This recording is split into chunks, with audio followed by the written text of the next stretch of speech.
Pertanyaan berikutnya yang masih dari Pak Muhammad Sani di Jogja. Bagaimana dengan CSR atau sedekah yang dipajang di sosial media atau website kita? Apakah itu termasuk riya? Karena ada ayat Al-Quran yang boleh menampakkan sedekah, tapi ada juga hadis yang mengatakan untuk merahasiakannya. Jadi menampakkan dan merahasiakan sedekah itu dua-duanya diperbolehkan. Allah Subhanahu wa taala menyebutkan itu dalam Al-Qur'an, in tubdus shadaqati au tukhfuha, baik kamu tampakkan sedekah itu atau kamu rahasiakan, semuanya Allah tahu dan semuanya Allah yang akan memberikan balasan.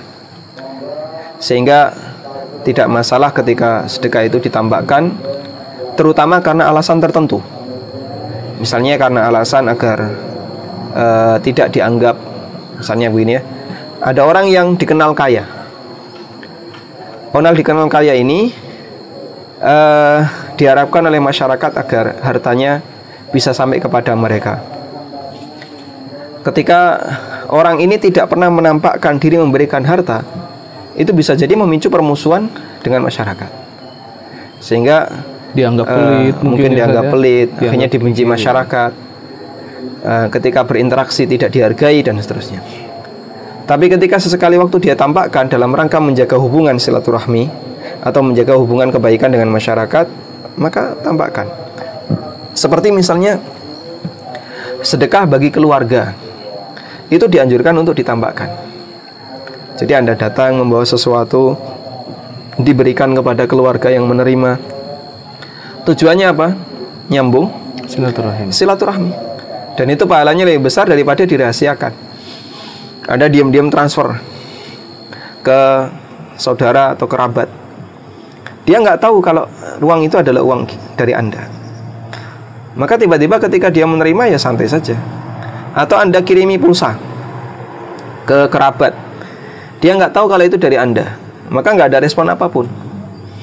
Tapi kalau kemudian dikasih tahu, pulsanya sudah masuk belum? Saya tadi kirim 500.000.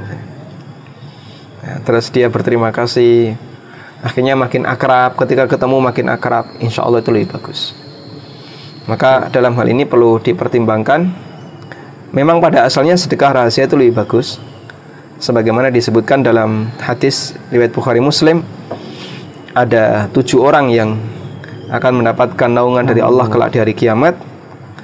Salah satunya adalah rajulun tasaddaqa bimalihi fa akhfaha. Ada orang yang bersedekah dan dia rahasiakan sedekah itu, hatta la ta'lama shimaluhu ma anfaqat yaminuhu, sampai tangan kirinya itu nggak tahu apa yang diinfakkan oleh tangan kanannya. Sehingga ketika dia sedekah rahasia begini, tangan kirinya disembunyikan. Nah, biar nggak tahu kan? Biar tangan kirinya nggak tahu ya. Tapi kalau praktek di masyarakat kan enggak ya. Ada kotak infak lewat, tangan kirinya nutupi. Ah, ini tangan kiri tahu ini. Yang benar gimana ini? Tangan kirinya taruh belakang ya. Tentu bukan maknanya seperti itu. Tapi maknanya adalah dia sangat merahasiakan sedekahnya sampai orang lain nggak tahu. Contohnya apa, Pak? Misalnya membebaskan utang. Yang punya utang lupa, terus kita sekalian pura-pura lupa. Nggak pernah ditagih gitu. Udah sekalian aja dia. Buat dia lupa, saya lupa. Sehingga kita sedekah rahasia, nggak ada satupun orang yang tahu. Yang tahu hanya kita dengan Allah Subhanahu wa taala sebagai saksi. Insya Allah itu pahalanya lebih besar. Dulu ada salah satu ulama tabi'in yang alul bait ya. Wallahu a'lam, mungkin namanya Muhammad Al-Hanafiyah, keturunan Ali bin Abi Thalib. Jadi beliau termasuk orang yang sangat merahasiakan sedekahnya, meskipun beliau tokoh agama, ulama besar.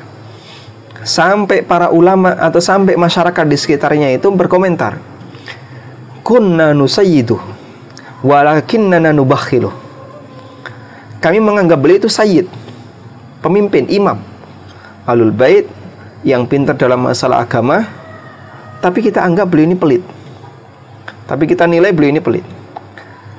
Sampai akhirnya ketika beliau meninggal dunia, orang yang memandikan jenazahnya itu merasa keheranan. Kenapa? Ada bekas. Ada kapalan kapal di di punggungnya. Loh, kenapa dia kok sampai punggungnya ngapal kayak gini? Ngapal itu kan berarti terlalu sering. Terlalu sering mengangkat beban berat mungkin. Akhirnya usut punya usut, ternyata beliau ini sering mengangkat beban.